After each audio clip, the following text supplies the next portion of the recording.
Markets stuck close to all-time highs despite a resurgence in risk-off sentiment. This was prompted by, first, sanitary concerns after confirmation that China's coronavirus could be spread between humans. The situation might seem to echo the period in 2003 when the SARS crisis dragged down risk asset prices, but we think the situation is under more control today. Beijing has been quicker and more drastic in rolling out measures. However, traffic restrictions and canceled Chinese New Year festivities are bound to hit sectors like tourism, transport, and luxury goods. Second, Europe also had to contend with fresh political risk in Italy after Luigi Di Maio resigned as head of the Five Star Movement. He will, however, keep his government post. The news broke ahead of the weekend's crucial regional elections, which could see the extreme right-wing party win in one region which traditionally votes on the left. But there were more positive developments over the period. Even if Donald Trump continued to threaten Europe's auto industry, his conversations with Emmanuel Macron sounded a more conciliatory note on the ongoing talks.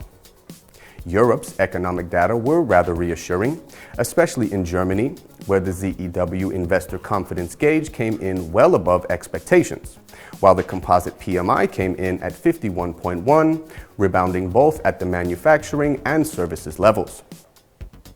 China's markets will be closed for the Chinese New Year in the week starting January 27th, and investors will be scrutinizing the Fed's message at its January 29th meeting. The ECB confirmed that its rates would remain low for a long time. Christine Lagarde said risks to growth had receded but were still present. Against this backdrop, we are sticking with our balanced equity to fixed income allocation. Fears of China's coronavirus spreading dominated the week.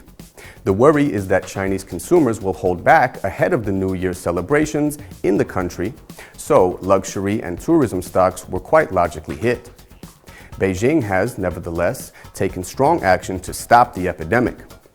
In Europe, the ECB left its rates unchanged as expected. The bank sounded slightly more optimistic over the zone's economic outlook as it feels risks have abated after the US-China Phase 1 deal. It also said growth momentum had stabilized. Even so, Christine Lagarde said the Eurozone still needed accommodating monetary policy. Elsewhere, German investor sentiment hit a high not seen since July 2015. In Italy, the regional elections will be a test of support for Matteo Salvini. Markets were practically flat as of Thursday's close, with the S&P 500 down 0.1% and the Nasdaq 0.4% higher. Concerns over China's coronavirus were overshadowed by upbeat company figures. Around 10% of the S&P 500's market cap has now reported fourth quarter results. So far, they have been better than expected and in line with historic good surprise levels. Around 72% of reports have beaten consensus expectations. Average earnings have been 4.6% better than expected, an encouraging start. However, aggregate sales are so far running 0.15% below estimates. Even so, the picture is generally positive as operating leverage is improving. It had previously appeared to be contracting since the beginning of 2019. Japanese stocks weakened on mounting fears that a new type of coronavirus first identified in Wuhan in China might spread. The Topix edged 0.28% lower over the week.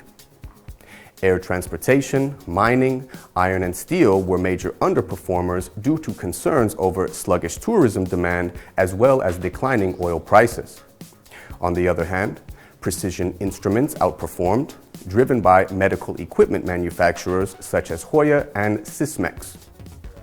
On the 21st of January, the Bank of Japan lifted its GDP outlook to up 0.8% for the fiscal year 2019, up from 0.6%. This reflected positive impacts from the government's fiscal stimulus. The outlook for fiscal year 2020 was also revised upwards from 0.7% to 0.9%. The IMF also made an upward revision in Japan's 2020 real GDP growth outlook from 0.5% to 0.7% amid a downward revision in its global GDP growth outlook. The MSCI Emerging Index was down 2.2% for the week as at Thursday's close, on fresh fears over the coronavirus impact on the Chinese economy ahead of the Chinese New Year.